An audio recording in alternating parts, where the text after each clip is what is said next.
Hi guys, thanks for tuning into the channel. Just got a call from the dealer about half hour ago to come down and pick up my bike, which I paid for on Thursday, and he's just been dealer prepared.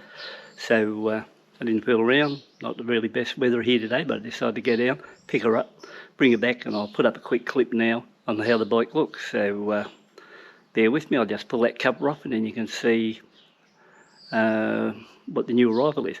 Now if you want to guess at the moment before I do that, let's say it's a 500cc twin putting out 47 horsepower. I think it's a pretty decent ride. In actual fact, I've had 4 of them if I count this one now. So I've had 3 plus this one I picked up today. So I must think they're all right in that area. So that's the idea of going back around this area of bikes and experiment and see how it goes this time. So what I'll do, I'll rip the cover off. You can take a look, see what you reckon, and we'll go from there. So we'll just grab this, we'll pull back. So there it is, the 22 model CB500X, which my thoughts at the moment, it's pretty good bike, to be honest. So you know, you've got plenty of goodies on it. You know, a couple of people even guessed, was I thinking of buying a 500X? Well, you know, like that answer that question now. But when it comes to the crunch, I spoke to the dealer that day. Probably if I had my very first choice, it would have been that new green version, but that green version is pretty hard to get. And you know, second choice I would have went red, because back in 2018, the first bike I bought was a red one in these. Then I went the gunmetal metallic or gunpowder metallic black. That was in 2019. In 21, I bought the white one. And this year I'm going for the red. But what I can say about this red is, I would say this is a better looking bike than the 2018 red. So the 2018 red was more metal flake, where I think this is just a better looking bike.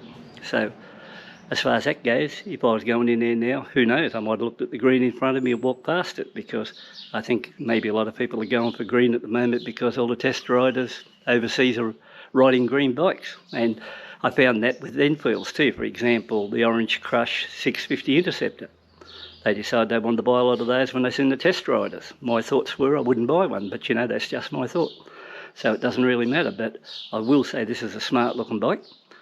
And you know, I like it, like compared to previous ones, like, you know, you got the big front end on it there with the 41 forks. You got twin discs. You know, you've got the revised radiator there, which naturally saves 100 grams, so that's not bad, is it? So, you know, if you look at it like that, there's a few good things on this bike. I really don't mind the colour scheme too, so when you look over this tank,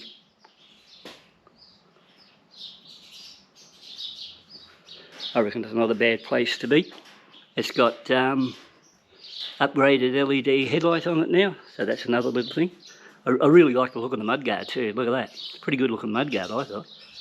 So then, more importantly, this is what lured me in to a 500X, believe it or not, and it doesn't take much to lure me in at times. Back in '73 I had a Suzuki GT new one, I think I paid $14.50 for it. Now, it had twin discs on it, and since '73 to now, nearly 50 years, I've never had a bike after that which had twin discs on the front. But they're there, I've got them, and I'll be able to see how well they go. It'll be interesting to see if it stops any better than that 354s when I get out and do a brake test on it, because once I run it in a bit, I'm going to plan on maybe 10-part series on it. See how these forks go, see how it travels over the bumps. I'm not going to fool around with the clips. I'm going to knock them out fairly quick as soon as I do a quick few kilometres of runner in, because I've got that other bike coming in, I don't know, 4 weeks, 5 weeks, could be here earlier, and I want to get on and ride that one. So apart from that, I think this is a pretty good set of wheels to add to it.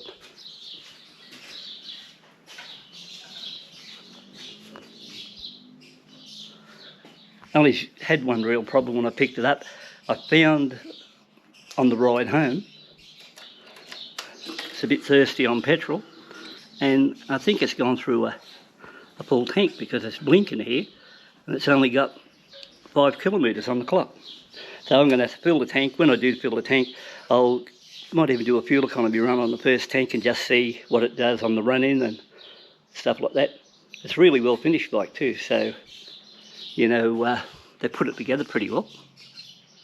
So I might give it a kick over and we'll listen to how it sounds.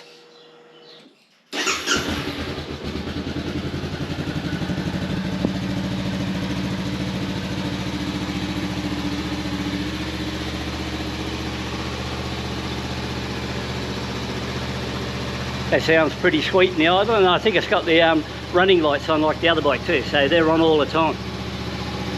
I don't mind that idea, a bit of a safety feature. But I'll show you one more thing before you go. I've got the 2022 model Honda CB500X now, and I've got the current model 300L.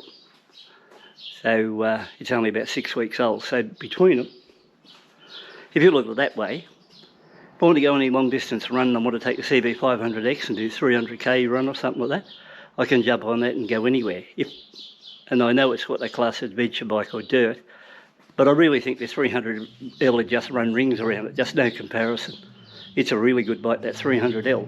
So I think if you look at it this way, I'd be pretty happy riding this out there and maybe travel along a dirt road if I got no choice. If I want to go serious dirt, I'll get on this one because this is really a good bike. So I'm pretty happy with that. So overall, I think now I've got 2 pretty good Hondas as far as things go.